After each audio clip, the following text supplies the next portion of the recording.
Bruno. It's the Portuguese Magnifico.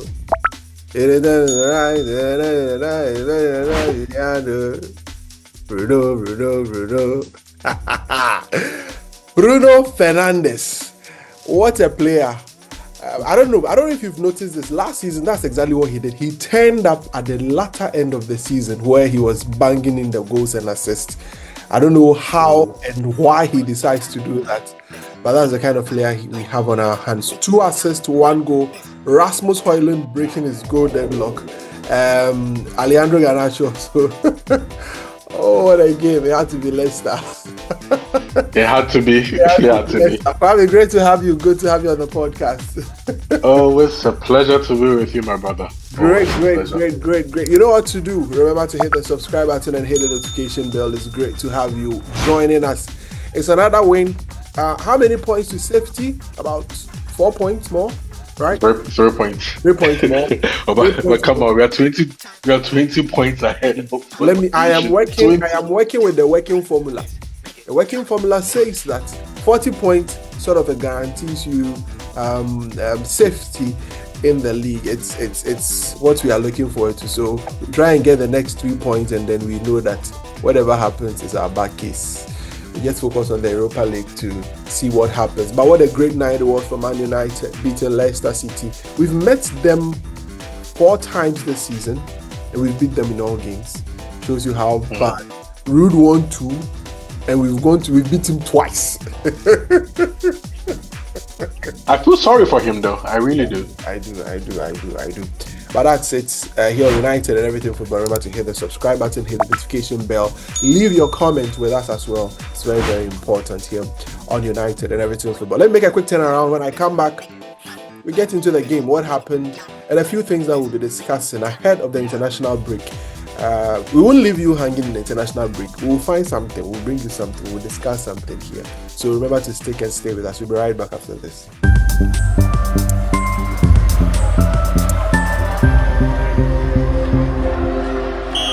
All right, thank you very much. Welcome back to United and Everything Football Podcast. So I'm here with Kwame Jubu-Esiako.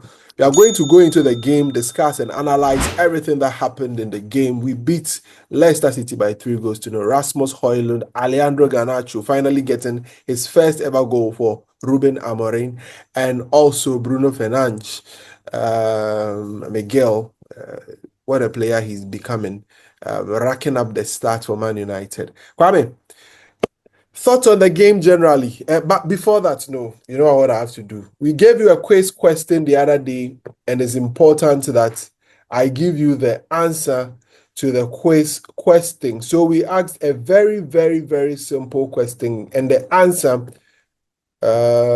where is my answer? Okay, so the answer to the quiz question, hey Kwame, I can't find it too. All right, so the answer is 2003. Milan versus Juventus. Milan won on penalties, and that was the last time the Champions League final was staged at Old Trafford. So in 2000, first and last, I guess. First and last. Probably if they don't host one within the next 5 years. They may not see. They'll be rather doing it at the New Trafford. I'm sure they are not considering Old Trafford because the place leaks and there are rats and mice and other things in there, making it very difficult. Kwame, let's get straight into action. 3 goals to. Oh, I'm not going straight into action. Today I'm taking a U-turn. Right. I'll take a U-turn and we start from the back. Yeah, today was a successful hate watch. It was a very successful hate watch. Asu was on fire today. So I mean, there's no way I can talk about Man United without talking about what happened before Man United's game. It was a League Cup final between Liverpool and Newcastle. 2 years ago, we stopped Newcastle's run to their first trophy in 68 years, because this year marked 70 years. These Arabs bought this club, and within 3 years, today marks the first time they are winning a trophy with them. We're in trouble. But let me tackle the Liverpool aspect of this whole thing. Jamie Carragher was telling us before the game that the League Cup It's a better competition than the FA Cup, which sounds absolutely ludicrous, ridiculous, and stupid, to be honest. But it comes from a certain place. So I want you to do some math. Yeah. You have your phone with you, right? Yes, I have my phone. I have my phone. Go to calculator right now. Let's do some quick math. Let me go there. Let me go there. Calculator. Oh, go there. Sharp. Calculator. Calculator. Yeah, I'm here. All right. So Liverpool have won 19 league titles. 19. Yes. They've won 8 FA Cups. 8. Yes. They've won 10 League Cups. 10 League Cups. Yes. They've won 6 Champions Leagues. 6 Champions League. Yes. And they've won 3 Europa Leagues. 3 Europa Leagues. That gives us So what's that total? 46. 46. All right. Let's come to Man United. Uh-huh. Man United has won 20 Premier League titles. 20. Yes. 12 FA Cups. It's not 13. 12. Arsenal have 13. Yeah, Arsenal have 13. Okay. Uh-huh. 3 Champions Leagues. 6 League Cups. 6 League Cups. Okay. 3 Champions Leagues. 3 Champions Leagues. Uh-huh. 1 Cup Winners' Cup. 1 Cup Winners' Cup. Europa League. And what's the total? What the And then the Europa, and then one Europa League. That's 43. 43. So what's 43? 43. 43. Uh-huh. Now deduct the League Cups from it. Okay. 43 minus 10 League Cups. 33. Deduct our League Cups from it. Our League Cups. So 43 minus 6. That's 37. So that is where Jamie Carragher was coming from. This is his motivation. But we all know. See, it's not like we are ignorant of the fact that the League Cup is a major trophy. It is. But when you talk about the main trophies, it's the Premier League, yeah, the FA Cup, which happens to be the country's main domestic cup competition, and the European trophies. But Liverpool have stacked up so many League Cups over the course of time. So it is a more competition relevant. that in the past, So it is more relevant. The past teams used to fail their academics. It is more relevant. It is more relevant than the FA Cup. How can you even say this? You can't do this in Germany. You can't say this anywhere. I remember there was an advert. There was an advert like that. You can't do this in Germany. Do this in Germany. But alas, he wanted them to win the cup so that he would attach more relevance to them winning the cup. See, the League Cup is a Mickey Mouse Cup until you win it. Exactly. When you win it, it's not a Mickey Mouse Cup. But if you don't win it, we all know, general football fans in general, we all know it's a Mickey Mouse Cup. The main trophies, when they say a treble, what do they mean? When they say a treble, the treble is the FA Cup, the Premier League, and then the Champions League. Any other treble is the Mickey Mouse treble. But this man is hyping up after his goof that Africa doesn't have any defender. Or the African Cup is not whatever. Charlie. Oh, let's come back to the game. All right, so that was just a diversion. I've done this youth and I've come back. Yeah. Today was a game, that we expected to win. We all know our level. We know the team. See, I've told you the games that we're going to win. The relegation. Now they are left with 2 more teams below us. That's West Ham and Wolves. Yeah. So those ones to have marked them down as W's. Although they're even at Old Trafford, they are W's. Yeah, so what it means is minimum 43. But I don't think we're going to lose the rest. So we'll shut house our way to some result and probably end up on 50. We're never going to get close to relegation. Yeah. It was a game that we expected to win, despite the fact that we had so many injuries. Like, we have been littered with injuries. So it was sort of like a patched up team. What we have is what we are able to field, but that also forces the manager to play a few youngsters, which is very pleasant to me, and I'm sure it's pleasant to you as well. Absolutely. That's Man United. Whenever we've gone into such crisis, we always turn to youth. Yeah. Haven, this £1 million purchase from Arsenal has been an outstanding revelation. He looks like he's not out of place. Oh. He started the game on the left-hand side of the back three with Lindelof and Matthias de Ligt. I think Matthias de Ligt played on the right, Lindelof down the middle. Yeah. And we started with four backs, Diogo Dalot on the left, and then Nusa Mazraoui on the right. Mazraoui is so useful; he plays everywhere. He plays everywhere, despite the Ramadan and everything. Left centre back, left wing back, right wing back.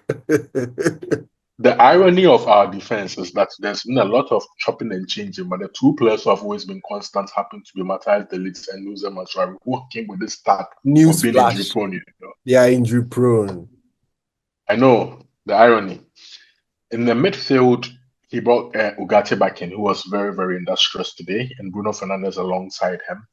And then the front three was what was a bit different, with Eriksen coming in for Zexi, Højlund starting up front, and then Garnacho playing on the right.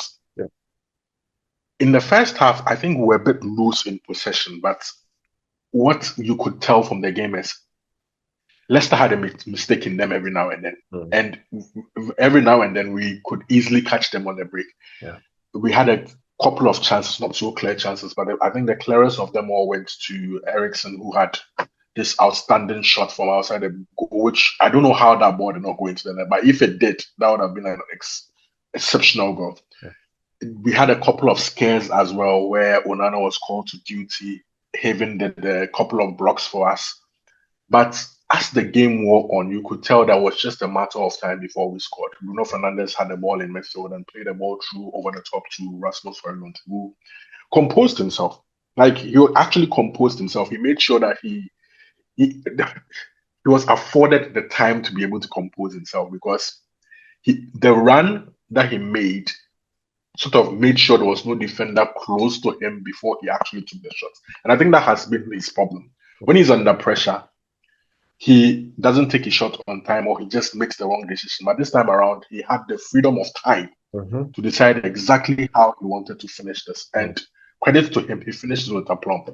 Yeah. He was due one, because over the past few weeks, you could tell the pressure was really, really getting to him. Yeah. And he couldn't have chosen a better time to score than just before the international break.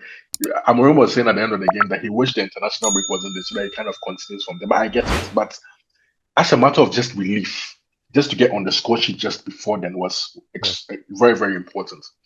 We didn't lead, but there was not much threat after we had scored a goal from Leicester City. We controlled loads of spells of possession right after that, because you could tell that Leicester City's confidence was shot. But the game just dragged on to halftime, and then in the second half, it was just a matter of time before we scored the second goal, honestly. Because Somari and then the rest in Leicester City's midfield, I don't know what's with them. Even when they are not under pressure, they somehow manage to lose the balls. And whenever we won the ball in midfield, we were always dangerous on the break. One thing I would say about how we were set up, and probably how we have been set up over the past couple of league games, is we cede possession to the opponents. I think there has been a tweak in how we are trying to play, especially in the league, just basically to survive. We are not taking the games to oppositions anymore, either at home or away. We've decided not to do that anymore, because I think that is often the problem. Even before this past week, what I'd realized is that when we go away, we are comfortable sitting back and then playing on the break or playing in transitions. But even now at home, I think that is what we've decided to do to get by. What this means is that this coach has decided to finally tweak and not just be firm about how he wants us to play, because I think he's realized at the point that the results now do matter, right?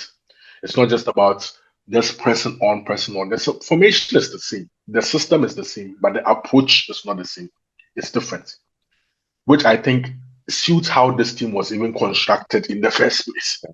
So you'd be churning out better results from individual players. One of them being Garnacho, who was at the end of one of these transition breaks and then scored the second goal. Before then, he scored a goal that was marginally ruled offside after Højlund had set him up. I thought that was a very, very good goal, but somehow that's the perks of VAR. It just comes down to minute detail. But I was saying to myself, he deserves a goal today. And then fortunately for him, a couple of minutes later, Bruno Fernandes sets him up in the box.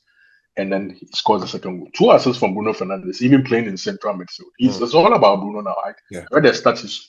He's contributed to 8 of our last 10 goals.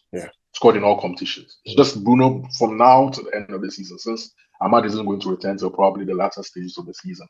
And the game was done. It was 2-0. The game was done. And quickly after that, we made a raft of substitutions, including bringing on Harry Amaz. Finally, Harry Amaz gets to make his debut. But even before then, there was this unfortunate incident with Hayden going down with a very, very, very bad injury. I think he sprained his ankle. They Yeah. were hoping for the very best, but it's just He was in a unfortunate that he protective, was he was just in a getting into protective it. boots. Was spotted But the I heard he was walking, so was that's walking. good. That's That's correct. what he was Yeah. walking. World No class. support or anything. Yeah. So that's a good thing. But then it's just unfortunate that somebody who had just gotten into the team, just gotten a run of games, just goes down. But that's just typical of our season this season. And yeah, and then the rest of the game just pitted into let's just see out the game. Matthias De Ligt made a very good block to stop Leicester from, pulling a goal back after softy Lindelof got pushed off the ball by an old man in Vardy. The typical Lindelof thing we've been dealing with the past 6, 7, 8 years. Very soon it will be over in 3 months' time. I wouldn't have to worry about Victor Lindelof anymore. So give him a pass. Let's tolerate him. And yeah, get it. Let's just tolerate him. Just before the game ends, Diogo Dalot gets the ball on the right hand side, and finally he does what a right wing back is supposed to do, by beating a man. Nice step over, beats his man, and then cuts the ball back at the edge of the box. And Bruno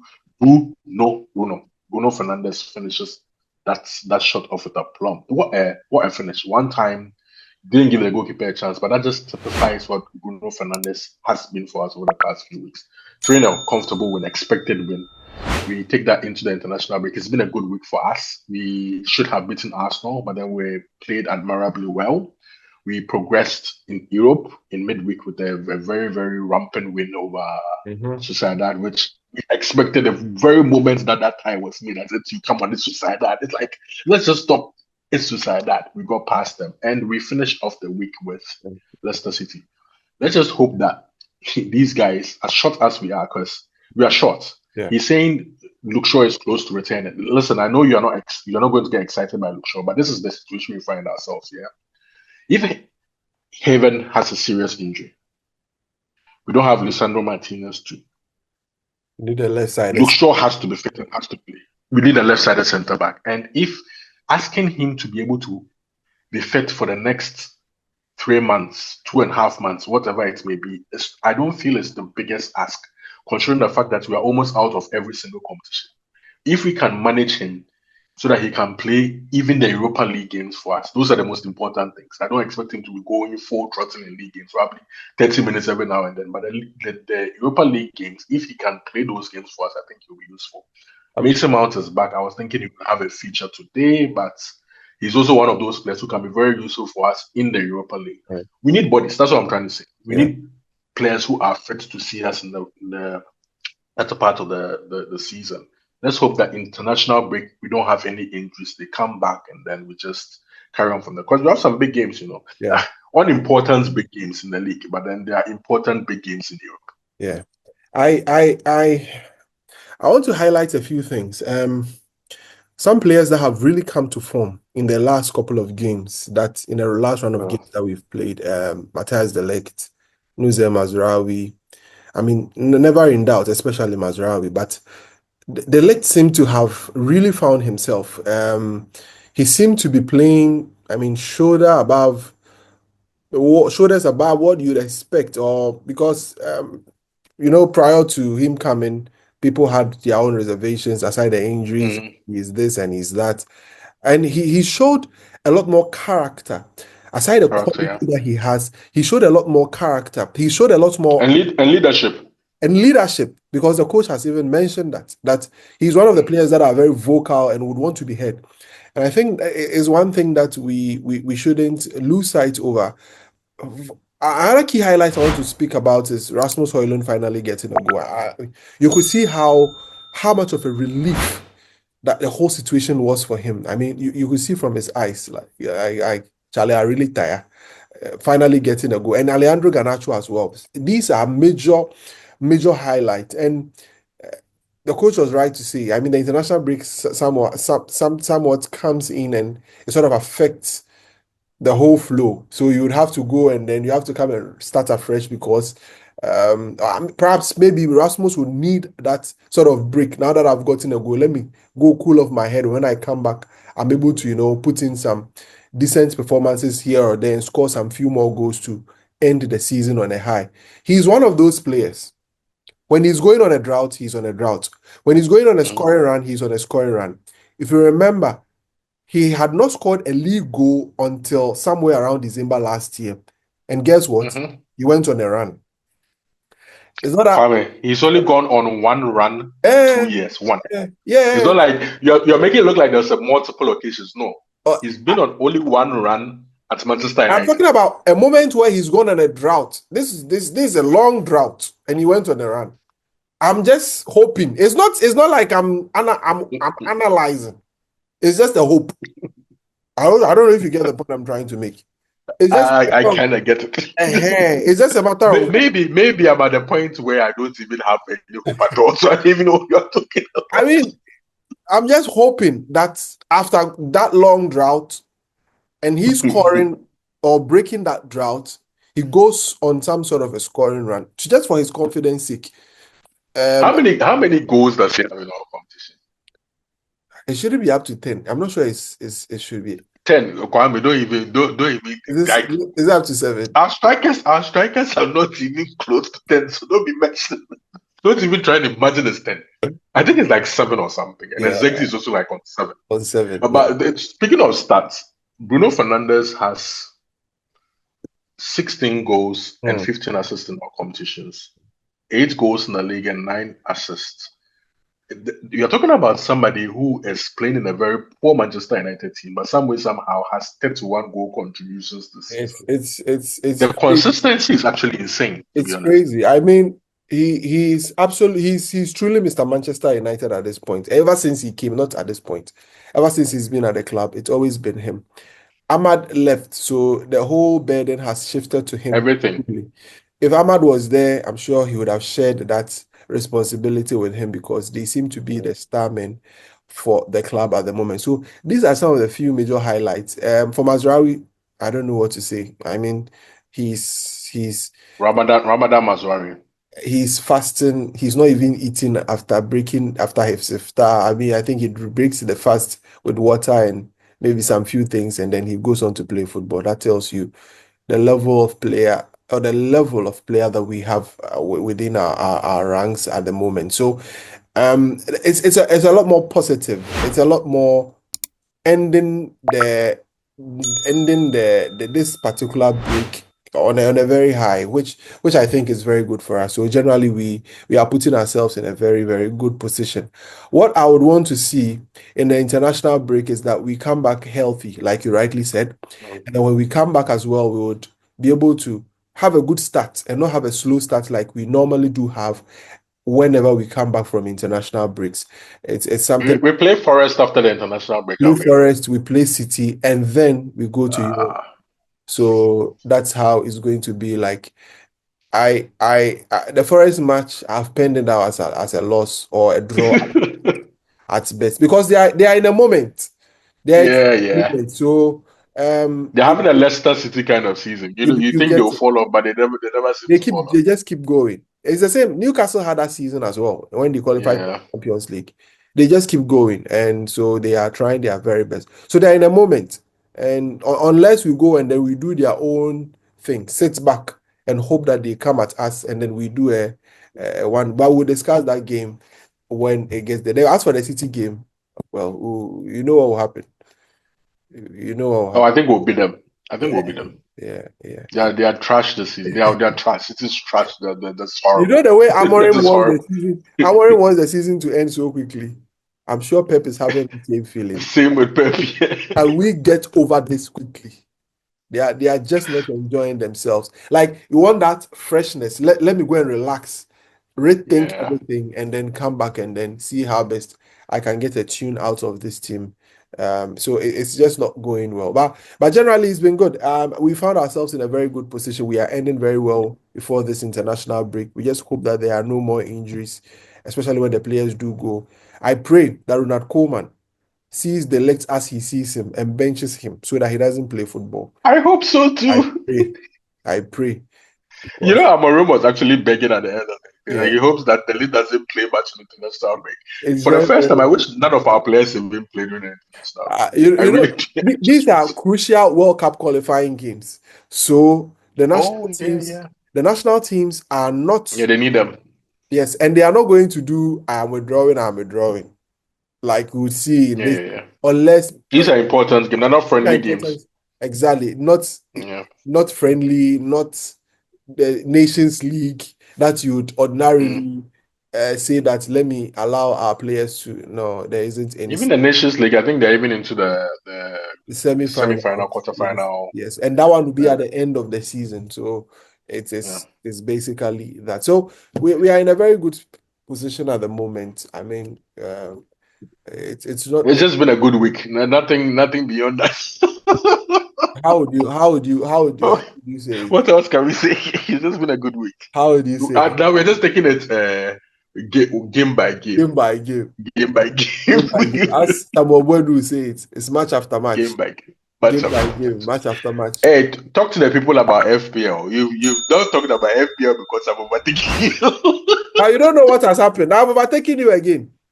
Have you? Go and check. You are bringing something. Really? You know, I've been quiet. I'm waiting for my No, moment. but You are bringing yourself. You gave me a huge gap, yeah? And then I Eh. reeled you all the way back in. No, in fact, check right now. What's the standard? I want to see the actual It standard. happens. You know, they've not updated. But what's the latest update? They've not updated. This one. Go to the Hearts 11 one for the latest update. That one is head to head. You can see it clearly. It's between the two of us. It's there. You don't go to. No. I'm not going there. Asat, because the records I have here states that you had 24 and I had 33 in the game week. Oh no, but it's been updated. And it is as it stands now, it is 1765 for me and 1766. It's just 1 point. But as the game week has ended, I'm having 73 and you are having 64. And it was just -1. So I've come back to overtake. No, but I was leading you before this game week. I was leading you before this game week. Yeah, before this league game, we were leading like 4 or 5. But this game week, well, who told you I was leading by 4 or 5? I was leading by 15. 15 and now I have come to smash it. No, you've not smashed it. Let's just do quick math. No, wait. I won't talk about it. The next. But wait, how many chips do you have left? How many chips do you have left? Chips. Well, I have the assistant coach something. And then I have a wild card. Oh, you have 2 chips. Yes. Okay, game on. We'll see how the season ends. Game on. All those who don't know, the FPL between myself and Kwame is personal. It's personal. He doesn't respect me. You think I don't know how to play? He doesn't respect me. Don't worry. Charlie, so that's how, Kwame, let's draw down the curtain on today's episode. It's quite it's quite a short episode. So we'll draw down the curtain on today's episode of United and Everything Football. Thank you for being a part of the podcast. We really appreciate your time. In the course of the week, we'll bring our guys in here. Try and see if I can get a guest or 2 here so we can do a more extensive and elaborate discussion on matters that's happening. We'll try and find a topic because it's Man United. Every day something new happens. Something will happen. Maybe we'll try and do a projection of what to expect for the rest of the next set of games that we'll have till the end of the season and see what people's expectations are. So do remember to join us here on United and Everything Football. We really appreciate your time with us, for always being a part of this podcast. We really, really do appreciate it. And thank you for patronizing our last 2 episodes. You brought us back to where we've always been. We really appreciate that. Remember to hit the like button, subscribe to the channel, leave your comments, and then we'll see you on the next one. Thank you very much, Kwame. Have a great time. Bye-bye.